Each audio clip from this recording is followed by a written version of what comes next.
Since the PACT Act of 2022 was signed into law, almost every headline has focused on one image: burn pits in Southwest Asia. If you listen to the coverage, you would think this law only applies to combat soldiers who breathed in smoke on a battlefield. But if you are a woman veteran who has been ignoring the PACT Act because you think your service does not fit that narrow description, you are leaving your health and your benefits exposed.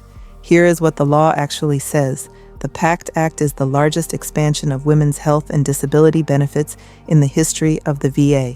It did not just add respiratory issues.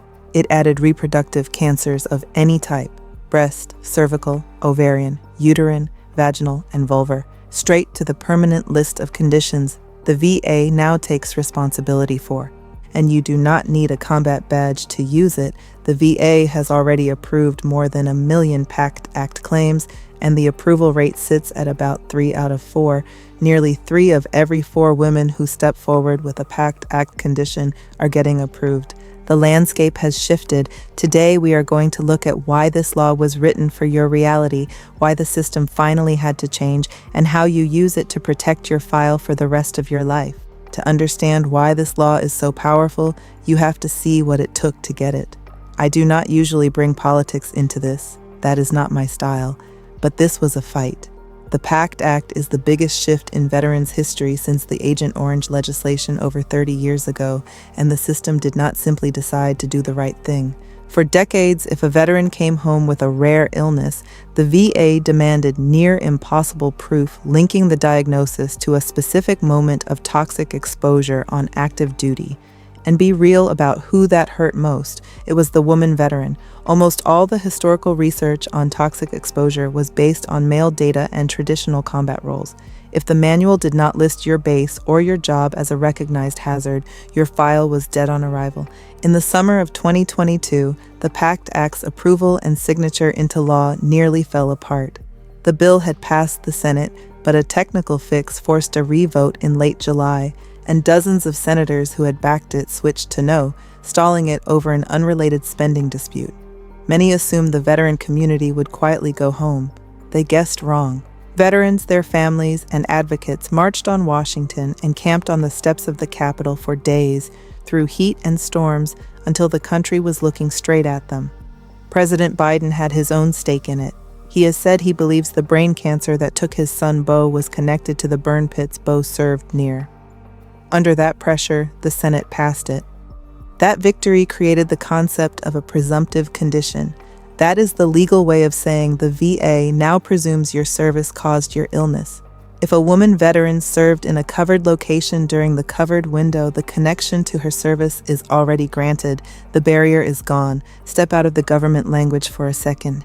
This battle for medical accountability is not new, and we should honor the women who came before us. In the 1920s, a group of female factory workers, the Radium girls, were hired to paint glow-in-the-dark military watch dials with radioactive paint. They were told it was safe and told to use their lips to point the brushes. Their bodies absorbed that radiation every shift until their health was destroyed. When they got sick, the company lied and denied responsibility. But those women fought from their deathbeds and won a landmark case that changed American law. Their sacrifice forced the creation of modern workplace safety and occupational disease law. They protected the generations after them. The same principle applies to you. You spent years on a military factory floor where toxic hazards were a daily part of operations.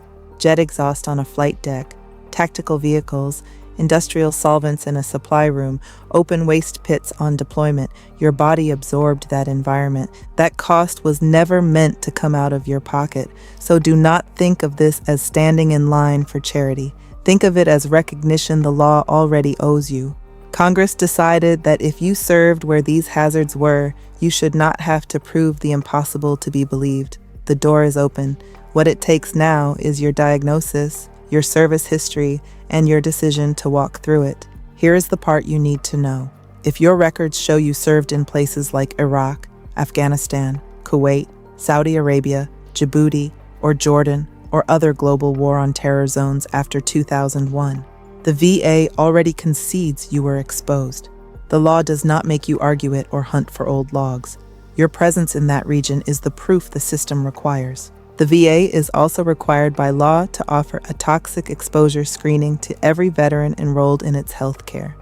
Millions of these screenings have already been done, and a large share of veterans flagged at least one possible hazard. Yet many women skip it because they still think toxic exposure only means standing next to a burn pit. It does not. The danger on the military factory floor was in the air everywhere. Fuel vapors from JP-8, heavy cleaners in maintenance bays, solvents in supply rooms, fine particulate matter across every packed compound. It did not sort itself by job code. If your lungs or your reproductive system carried that environment home, that reality belongs in your file.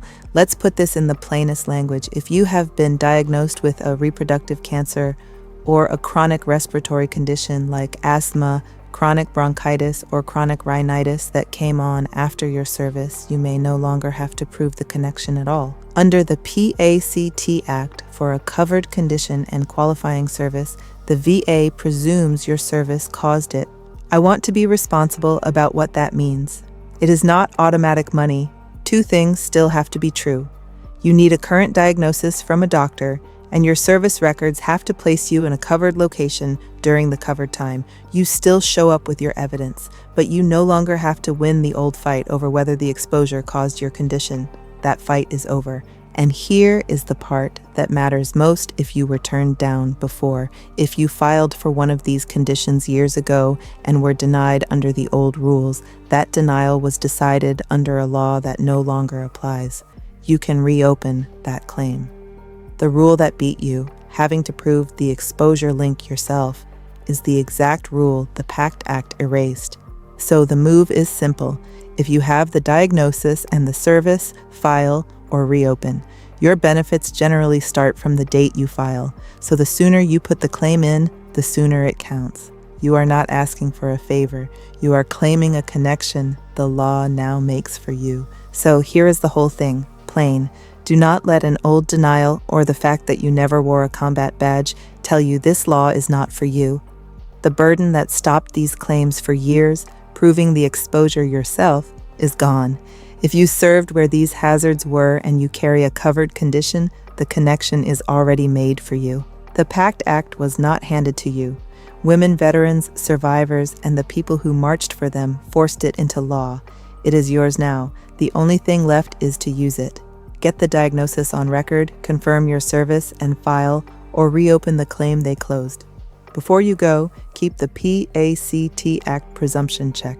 It walks you through the three things a presumptive claim needs: a covered condition, covered service, and a diagnosis on record, and shows you exactly where you stand. It is pinned at the top of the comments, so tell me down there, what is one thing about the PACT Act you did not know before today? I read every comment. Before we close, nothing here is a promise of any particular rating. Every claim is different. What we give you is the cleanest way we know to execute. For Guard and Reserve, Women Veterans, Step by Step, or Benefits News, subscribe to the channel that fits your fight. The PACT Act covers reproductive cancers, but that is only part of what your service may have cost you. There is a whole set of reproductive and gynecological conditions the VA can rate, and most women never file for a single one. The next video is about which reproductive and gynecological conditions you can claim, and how. This was always in the dark. Now it is in the light.